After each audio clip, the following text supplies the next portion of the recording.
lanjut kembali ya. Mohon maaf sekali lagi. Ya, ini salah satu alasan aku tidak suka virtual. Tidak suka bertemu langsung dengan banyak orang ya.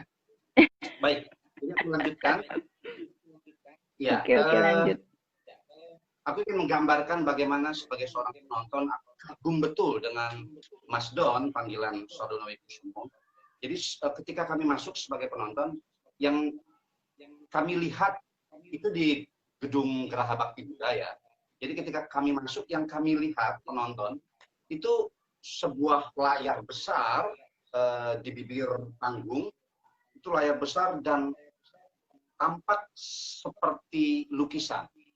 Dan itu memang lukisan Diponegoro. Jadi ada bentuk lukisan penangkapan Diponegoro itu. Nah, kemudian ketika gong ketiga sebagai tanda pertunjukan akan dimulai, kemudian lampu penonton redup dan menyalalah lampu panggung Geraha Bakti Budaya itu. Dan yang mengejutkan adalah tiba-tiba gambar yang ada di lukisan itu, yang semula kita menduga lukisan tentu saja, bergerak dia. Bergerak dan kemudian mengatur komposisi sedemikian rupa. Aku memang tidak sempat bertanya kepada penonton lain, tapi aku mewakili penonton, aku yakin pasti punya pengalaman yang sama. Itu kagum sekali dan tidak menduga tiba-tiba itu bergerak orang yang ada di dalam lukisan itu. Dan ternyata itu adalah para penari dari Mas Don itu. Wah, itu luar biasa sekali. Nah, aku ingin mengatakan bahwa jangankan puisi, Mbak Risa, teman-teman yang lain, lukisan saja itu bisa menjadi inspirasi atau bisa menjadi materi dasar untuk kita kemudian memanggungkan sebuah naskah, memanggungkan sebuah peristiwa teater. Padahal lukisan penangkapan Diponegoro dari Raden Saleh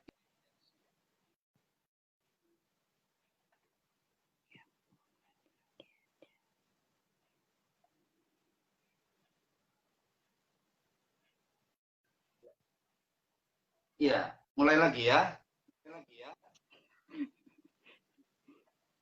Silahkan. Ya, kita mulai lagi. Jadi bayangkan sebuah lukisan yang tanpa teks, dan itu lukisan lama sekali dari Raden Saleh bisa menjadi inspirasi, bisa menjadi materi kreatif dari seorang kreator, dalam hal ini Mas Don. Itu luar biasa sekali. Nah, apalagi kemudian puisi, tentu saja bisa. Gitu, tentu saja bisa. Nah, kalau kita kita tahu bahwa kita mengenal satu istilah yang disebut dengan dramatisasi puisi. Itu adalah sebuah upaya dari kreator untuk mengangkat puisi menjadi sebuah peristiwa dramatik atau dalam hal ini sebuah pertunjukan. Itu sangat jamak sekali dilakukan oleh kawan-kawan pekerja seni, dalam hal ini teater. Jadi ada istilahnya dramatisasi puisi. Nah, bentuknya bisa macam-macam tentu saja, bergantung pada daya kreatif sang kreatornya.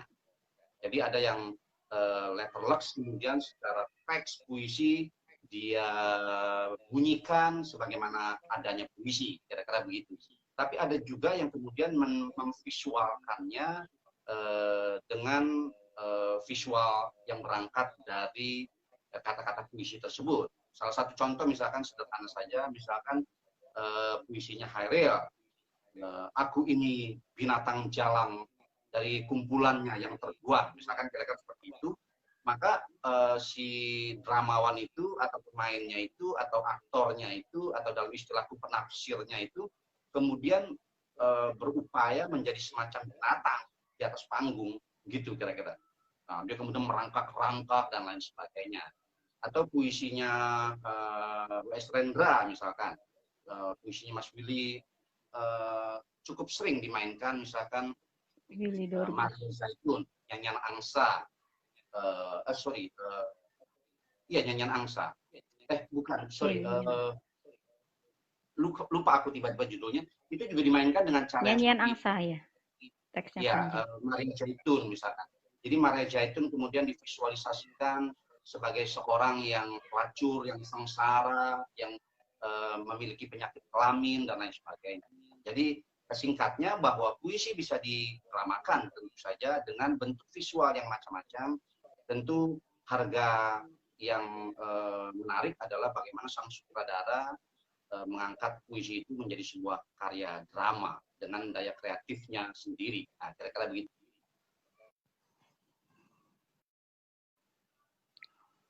Putus lagi aja.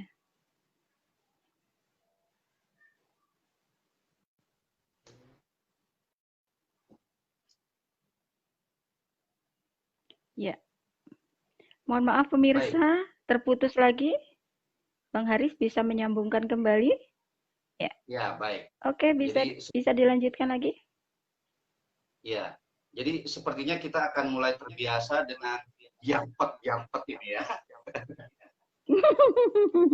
Ya, akan pulang masuk ya. Sudah terbiasa ya. Beberapa kali ini jadi hal yang rutin sepertinya. Tidak apa-apa. Ini tidak mengurangi kegairahan kita ya dalam mendiskusikan seni teater dan puisi pada malam hari ini. Nah, begitu juga cerpen. Ada banyak pertunjukan-pertunjukan yang diberangkatkan dari cerpen. Ya, gitu ya. Banyak sekali. Nah, sekarang pertanyaannya adalah seperti apa proses kreatif? Tuhan, ya Allah, kenapa keluar terus?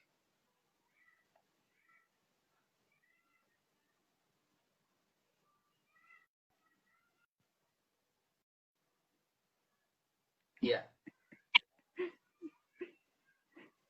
Oke, lanjut Bang Haris. Ya, oke.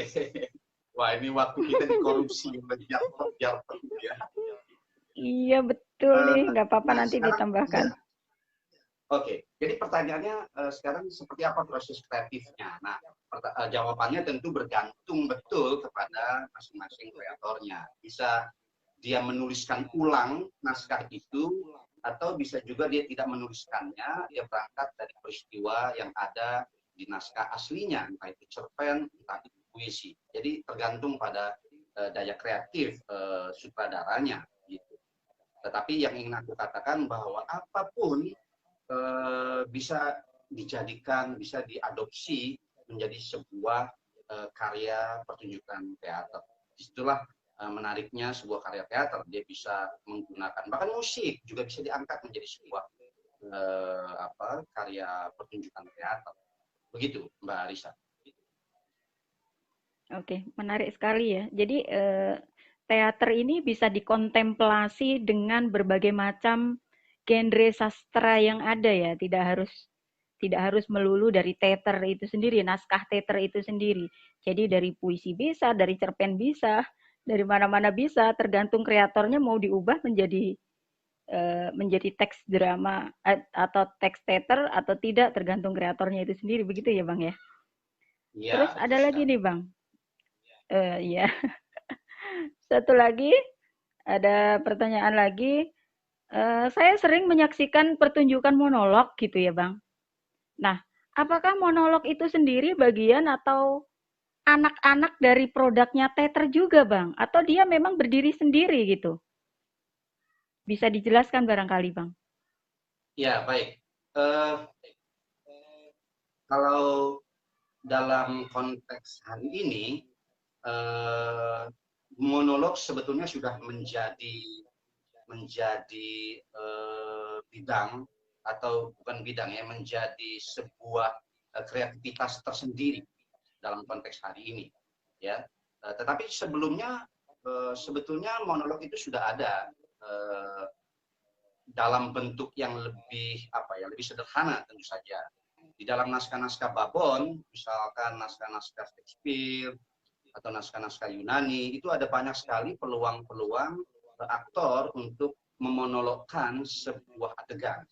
Nah, di dalam naskah Babon itu atau dalam naskah-naskah yang besar itu, dalam tanda petik jumlah halaman, adegan, babak, makanya disebut besar, itu ada terselip 2 atau 3 adegan yang diistilahkan dengan soliloquy. Jadi ada aktor yang berbicara sendiri, kira-kira begitu. Ada aktor yang mengekspresikan perasaan batin dirinya sendiri. Nah, itu ditulis dalam sebuah bentuk penulisan yang diistilahkan dengan soliloquy, dan dia kemudian tampil di satu adegan sendirian, gitu. Bisa menceracau begitu. Hilang lagi.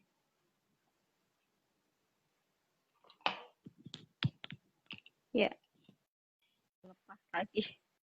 Oke, silakan lanjut lagi Bang Haris. Ya, semoga pikiranku tidak putus. Ya, jadi begitu. Semoga Kalau, tidak ya. Oke. Ya, diistilahkan dengan soliloquy. Tetapi monolog hari ini kemudian dia menjadi satu pilihan kreatif tersendiri. Menarik sebetulnya. Kenapa? Karena ada banyak alasan kemudian monolog berkembang ya. Salah satu alasannya barangkali aku bisa mencatat karena mahalnya produksi teater dengan jumlah pemain yang juga agak sulit kita memegang komitmen mereka dengan waktu latihan dan lain sebagainya. Akhirnya kemudian yang paling mungkin dilakukan adalah ya sudah bermain sendiri gitu. Akhirnya dengan katakanlah keterbatasan itu, maka monolog kemudian berkembang menjadi sebuah pilihan kreatif yang bisa diambil zaman ini, hari ini gitu, dengan pertimbangan-pertimbangan tadi. Menyangkut pendanaan, menyangkut waktu latihan yang lebih fleksibel karena bisa latihan sendiri di rumah dan lain sebagainya. Jadi jawabannya adalah bahwa monolog sebetulnya bisa berdiri sendiri sekarang, tetapi pada awal-awalnya memang dia menjadi bagian dari sebuah peristiwa besar yang dibangun di atas teater gitu. Setidaknya yang terjadi di Indonesia seperti itu ya. Ada juga istilah-istilah lain yang barangkali berdekatan dengan monolog, yaitu one man show, one man play, dan lain sebagainya.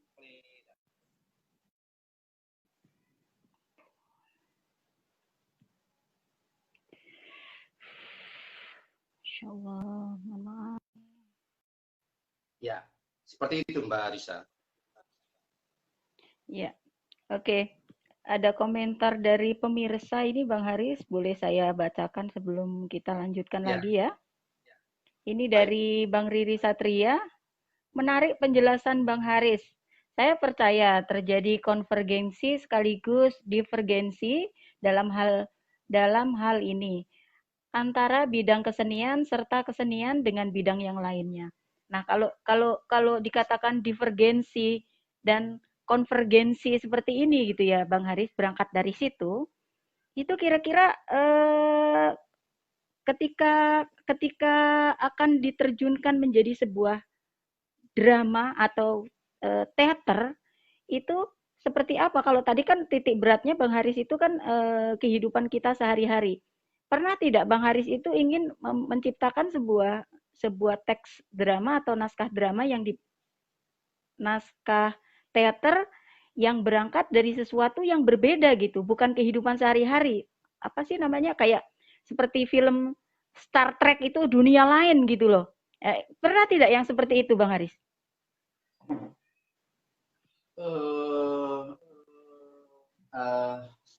Agak bias aku memahaminya, karena sebetulnya begini, aku ingin menjawabnya dengan cara seperti ini. Tidak ada satupun peristiwa di semesta ini yang berjarak dengan sebuah karya seni, dalam hal ini seni teater. Artinya dia bisa mengangkat banyak sekali peristiwa yang di luar dirinya sendiri. Aku ingin mencontohkan misalkan istilah eksperimentasi, misalkan ya, eksperimen. Ini sebuah istilah yang tidak berangkat dari teater. Ini ada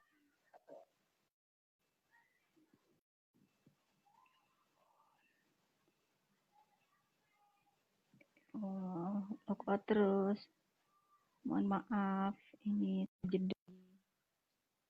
Oke. Bisa lanjut lagi Bang Haris. Ya, jedahnya terlalu cepat. Kalau agak lama barangkali bisa ngopi-ngopi. Ini ya. Ngajak ngopi nih. Baik. Oke, lanjut Bang Haris. Satu istilah. Ya, satu istilah sederhana saja, ini barangkali tidak bisa menjawab Udari di Satria tadi, tetapi setidaknya bisa menjadi bisa menjadi contoh bahwa di luar teater itu banyak sekali yang bisa kemudian diadopsi menjadi milik teater, padahal sebelumnya bukan milik teater. Aku ingin mencontohkan satu istilah eksperimentasi misalkan. Ini bukan istilah dari teater, tapi ini istilah kedokteran, ya. Dan kemudian eksperimen ini diambil oleh dunia teater, kemudian menjadi sebuah genre baru, ya, yang diistilahkan dengan teater eksperimental, gitu.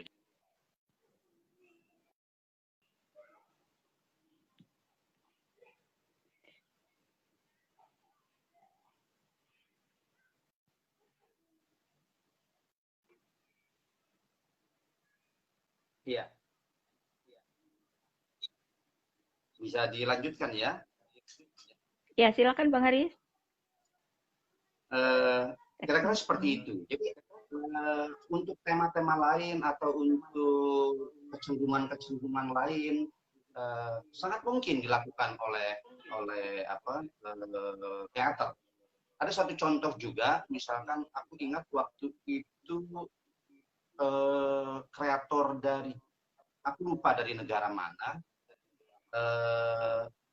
seluruh elemen pertunjukan yang kita kenal dengan tubuh aktor, dengan properti handproof di atas panggung, itu tidak ada di atas panggung. Yang ada adalah lintasan-lintasan cahaya. Jadi panggung itu dipenuhi. Ya Allah. Sudah panas.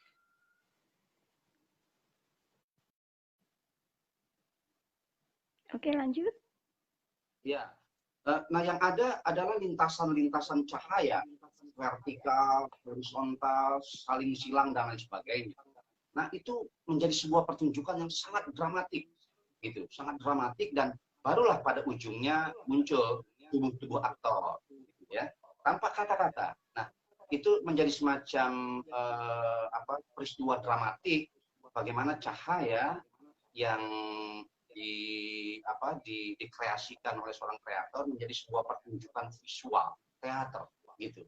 Ya, tentu kita bisa berdebat panjang apakah ini peristiwa teater atau peristiwa teknologi atau apa gitu, tetapi karena itu ditampilkan di atas panggung, maka itu adalah sebuah medium seni pertunjukan.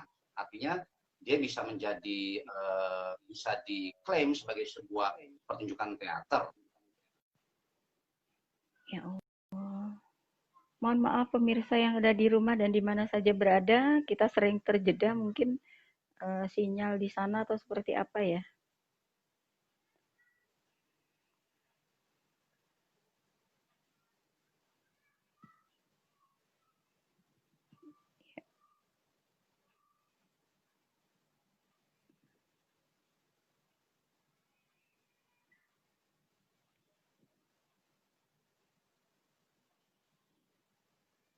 Ya, Bang Haris bisa masuk kembali?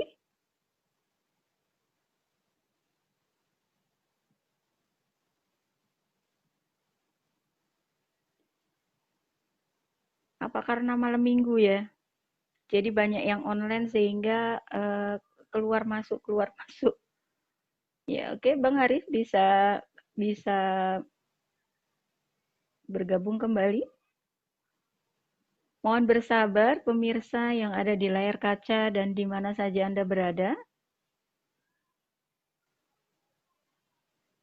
Ya, sambil menunggu Bang Haris masuk kembali ke kita. Iya, Oke, alhamdulillah.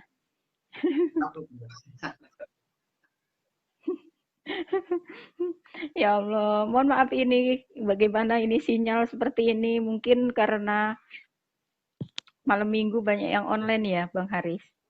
Oke, bisa dilanjutkan lagi Bang Haris. Ya, ini menjadi pelajaran buat ya, nanti harus tumpeng dulu ya, atau doa bersama ya. Aduh, ya Allah, Ya, subhanallah.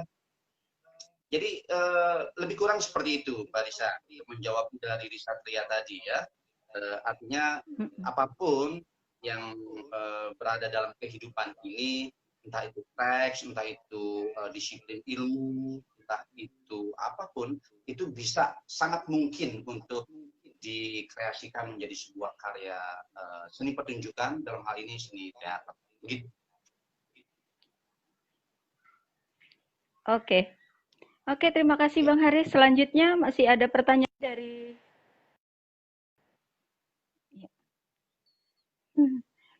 ya, masih ada pertanyaan dari pemirsa yang hadir malam hari ini. Oke, Bang Haris bisa mendengarkan suara saya? Ya, baik. Oke, saya akan bacakan lagi pertanyaan dari pemirsa yang ada di layar kaca ini, Bang Haris. Ya, memang Ya. sinyalnya agak itu ya, Neni. Mohon maaf, ini mungkin gangguan seperti apalah ya. Dari Ninin Kunin.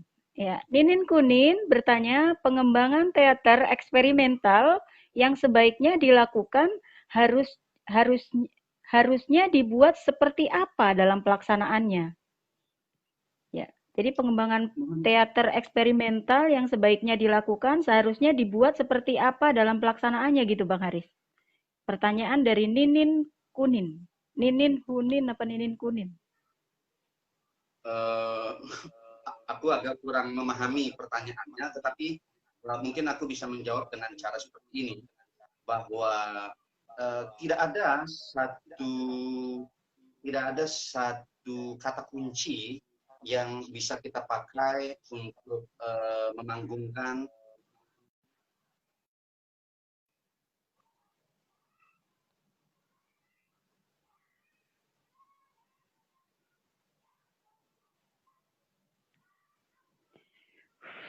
Ya Allah, sinyalnya keluar masuk.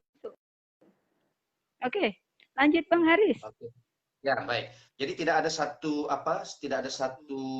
panduan pun atau tidak ada satu cara yang baik atau yang jitu untuk bagaimana kita memastikan sebuah bentuk pertunjukan, entah itu realisme, entah itu ekspresionisme, entah itu absurd, atau entah itu eksperimental. Itu agak sulit kalau dijawab secara pasti bagaimana caranya melaksanakannya gitu ya. Tetapi bahwa masing-masing genre itu atau masing-masing bentuk itu atau masing-masing jenis pertunjukan itu memang memiliki kaidah atau memiliki hukum panggungnya sendiri-sendiri ya. Nah, ketika kita ingin mengangkat sebuah karya realis, maka agak sulit kalau kita kemudian cara berpikirnya adalah hukum panggung absurd misalkan, atau sebaliknya. Memang kita harus menguasai masing-masing kaidah dari hukum panggung itu sendiri. Nah, aku kira memang sebagai seorang kreator, sebelum kita ingin mengangkat sebuah pertunjukan dalam bentuk apa, memang kita harus paham betul apa sih yang ingin disampaikan, bagaimana sih, seperti apa sih. Nah, pertanyaan-pertanyaan itu akan menggiring kita atau akan memandu kita untuk mencari jawaban-jawabannya. Kira-kira begitu. Nah, kalau di seni rupa sebetulnya jelas ya. Kalau seni rupa itu jelas sekali. Sebelum Anda bisa menciptakan sebuah karya lukis, barangkali nanti Mbak Risa bisa menambahkan, karena setauku Mbak Risa juga seorang pelukis yang cukup baik ya, walaupun hanya 1-2 karya yang ada. Baru belajar Bang, masih proses. Iya, jelas tuh kalau di seni rupa. Jadi sebelum kamu membuat lukisan aneh-aneh, ekspresionisme, membuat lukisan aneh-aneh apalah gitu, kita harus belajar dulu anatomi tubuh kan. Harus tahu betul anatomi tubuh manusia. Karena itu ada di dalam akademi, kita belajar tentang anatomi tubuh manusia. Maka ada banyak kemudian pelukis-pelukis yang melukis model telanjang misalkan. Jadi untuk mengetahui betul anatomi dari materi lukisannya. Begitu. Nah, kalau di teater memang aku tidak tahu ya, barangkali karena memang teater itu begitu terbuka gitu ya, tidak ada banyak kreator-kreator yang berangkat tidak dari akademi gitu, sehingga begitu ikut pertunjukan langsung dalam bentuk yang aneh-aneh gitu ya, ada dalam bentuk yang absurd, dalam bentuk yang Perbincangan seru tapi terjeda lagi karena di sana keluar ya. Oke, lanjut lagi Bang. ya. Ini semakin panas dapat terus ya. Iya, Semakin kalau di malam teater, semakin panas. ya, kalau di teater kemudian kreatornya belum, mohon maaf, aku banyak tahu juga, jadi belum memahami apa yang disebut dalam istilah seni rupa tadi, anatomi tubuh manusia, tiba-tiba dia sudah membuat kaki yang seperti apa gitu ya, membuat kepala yang besar, tiba-tiba membuat jam apa istilahnya meleot seperti lukisannya Da Vinci misalkan atau Dali Ya. misalkan. Nah, itu jadi kita melihatnya malah ini pertunjukan opo gitu, ini pertunjukan nganeh aja, eksentrik saja, tapi tidak ada justifikasinya terhadap apa yang dilakukan. Nah itu karena memang tidak ada basic dari awal sang kreator itu untuk mengangkat bentuk pertunjukan yang aneh-aneh tadi gitu. Padahal kan itu jawabannya untuk Mbak Nuning ya. Ya, Nunin. Selanjutnya Ya, Bang Haris ada lagi yang bertanya. Ini dari semakin menarik nih, banyak yang bertanya Bang Haris. Dari ya. Jusiman Desirua. Izin bertanya, Bang Haris, kalau saja JSM kelak mengadakan event perform melihat potensi anggota JSM, bentuk pertunjukan seperti apa menurut Bang Haris yang bisa kita persiapkan? Ya, jadi kalau misalnya JSM ini akan ada event sebuah mana tadi pertanyaannya hilang. Ya, kalau JSM ini kelak mengadakan event perform, melihat potensi anggota JSM, bentuk pertunjukan seperti apa menurut Bang Haris yang bisa dipersiapkan oleh JSM? Begitu kira-kira. Hilang lagi. Mohon bersabar, Jusiman Desirua terpuji dengan narasumber kita. Oke, Bang Haris. Ya. Tadi sudah bisa mendengar pertanyaan saya atau perlu saya ulang lagi pertanyaan dari Jusiman?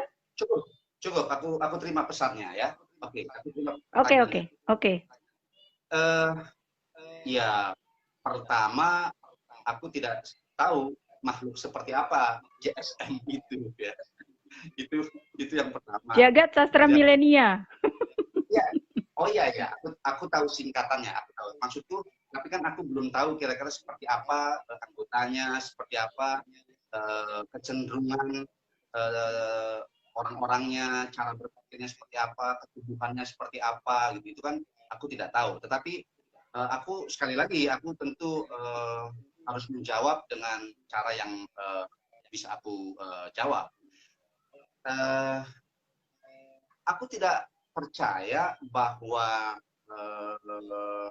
sebuah kelompok atau seseorang hanya bisa memainkan dalam konteks seni pertunjukan, hanya bisa memainkan satu bentuk saja.